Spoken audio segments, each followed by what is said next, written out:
Okay, this is Dr. Carl Farinelli, and I've got some folks here who've been asking about needs assessment. So I've printed out some notes. I'm going to try to cover these very quickly for you, and we'll put it up as what I'm going to talk about. And if you have some questions or comments, jump right in. But I am going to try to go over this fairly quickly so we can put a video up for the other folks that may have the same question. Okay? So needs assessment is that step we do when we're trying to really focus in and determine what really is the problem. You know, not the symptoms, but the underlying problem. And then later we can use information from needs assessment to look at what some of our optional solutions might be. So the needs assessment tells us that our educational improvement project or our curriculum improvement project or our staff development project or our building needs project, any of these, that we actually have gone out and looked at the actual needs of our school. So this is the fundamental element of an online class where you are using your school and the needs of your school to drive these projects. So it's a fundamental part of field-based research or action research, any of those. If you want to go out and look up the tools of needs assessment as used in field-based studies where you're actually doing these courses in your schools, then that's what I'm going to address here. So, number one, a committee. If you put together a committee, it is such better use of ideas and intelligence in your schools. Now, first of all, as a leader, if you're a principal, just to show that you respect the ideas of your teachers and your parents and your business people, your community, your students, and that you are wise enough to be looking out at problems way before they become crises, that you are listening to people, kind of like carrying a canary down into the mine, or another analogy is watching the oil light on your car, that you don't keep descending and wait till it becomes deadly gas in the mine before you do something about it, or you don't wait until the engine blows up to stop and put oil in the engine.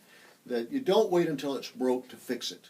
That's an autocratic leader, or that is a laissez-faire leader who puts things off until they're completely broken to fix them.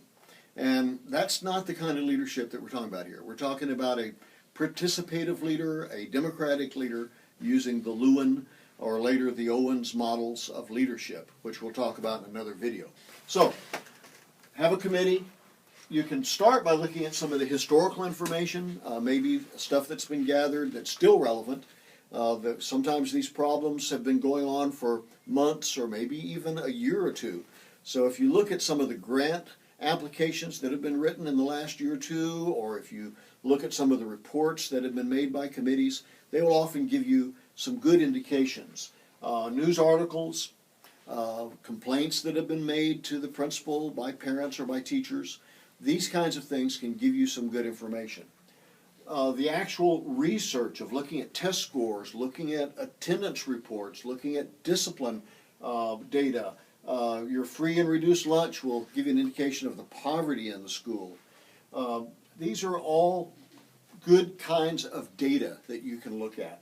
So not just test scores. Test scores can be one important indicator, but they shouldn't be the end-all. You need to be looking at the whole package to be able to guide wisely and to help your committee come up with a good idea of exactly what the problem is, what all the elements of the problem are, and what many of the optional solutions could be and the best solution would be. Who needs to be involved in these kinds of data gathering? Well, it shouldn't just be administration. I mean, sometimes administration might get a directive from the superintendent or even from the State Department, and sometimes you do have to do things a certain way. But usually you can modify things to best fit your school by using information from all of the stakeholders. So when you do surveys, you might want to include teachers and parents and administrators, possibly even students, especially with older students. Interviews. You could go talk to people who are having these problems, or if a student is having a problem, just like in an IEP committee, the way you include parents, and in federal programs you're required often to use parent and guardian input It can be very good for any of these kinds of problems. You can get information from other committees. And you can look at administrators and staff that are involved, parents and guardians, your PTO or PTA, students, business leaders, community leaders, even people in other schools that have similar problems if the school is comparable to your school. So these are just some ideas to get you started. I would advise you to go to the library, either online using EBSCOhost or using the ERIC database. I would advise you go out on the internet to look up for tools of needs assessment in the public schools and broaden this, but this will give you a start. So does that help? I hope that gives you all some good ideas. It does, thank you. Okay, very good. So we'll post this, and if you forgot any of this or if you didn't get these notes down, this should be online in the next day or two, okay? All right. Great.